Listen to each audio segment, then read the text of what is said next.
In the northeast part of Black Forest, there becomes this break in the trees to this open stretch of farm field, and it looks like heaven. My name's Kelly, and you are watching the Kelly Chronicles.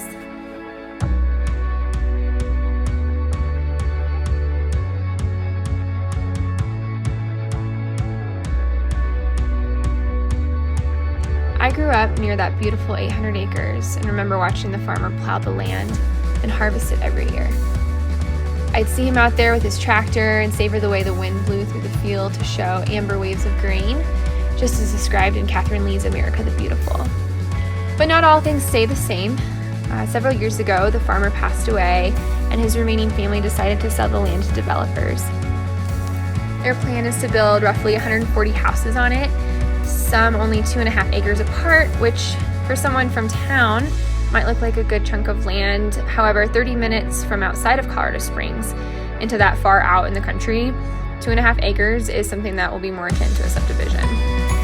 Currently, the houses nearby are a good 5 acres apart, keeping to the more country feel.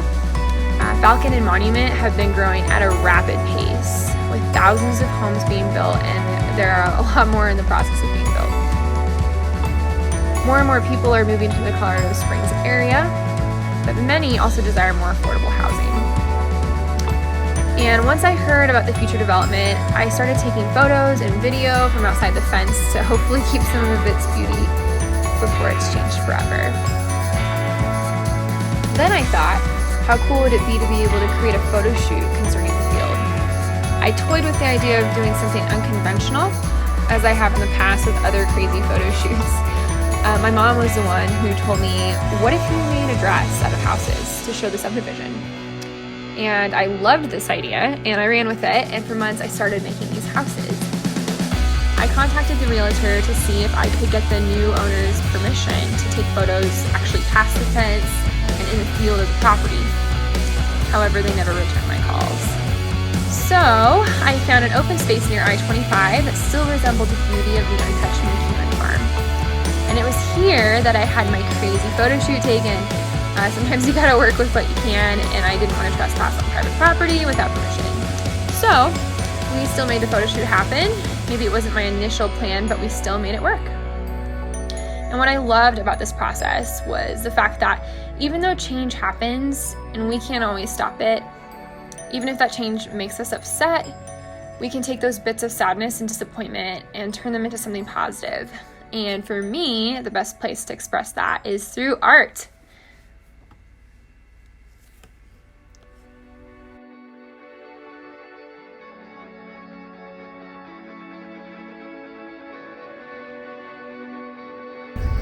All right, so the wind has been a little interesting, and all these houses have been falling down, so my mom and Carmen have been fantastic about putting them up every 5 seconds to think about the wind, but anyway, it's been fun, and yeah, so we're doing this photo shoot.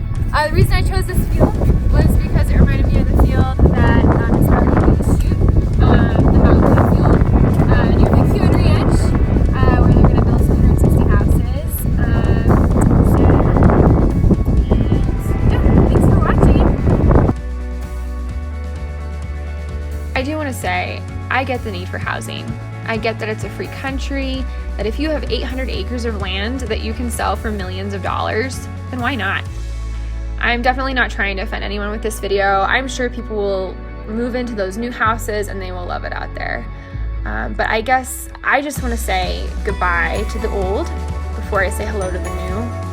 I guess I just want to cherish what was and stands as so beautiful in its untouched yet wild state.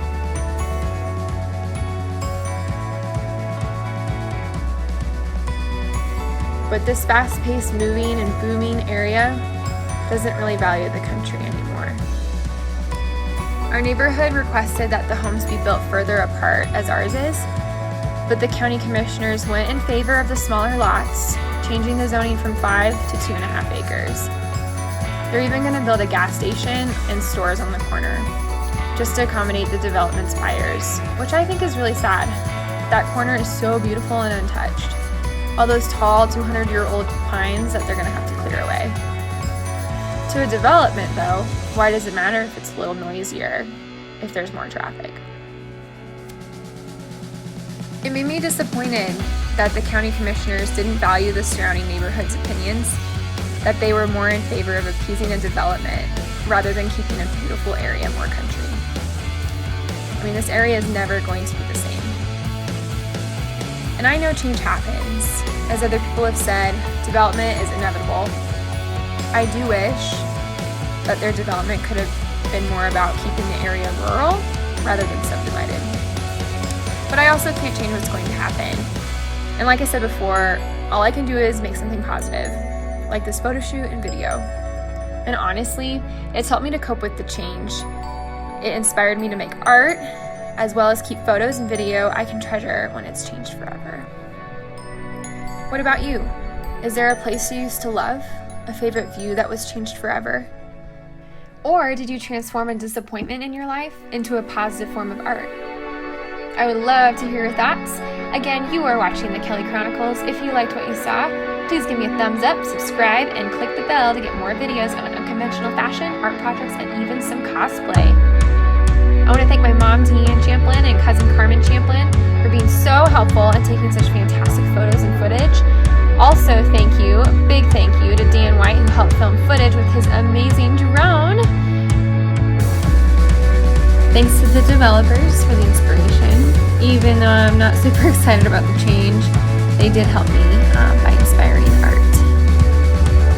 Thanks to the Forest Green residents for trying to keep our area country.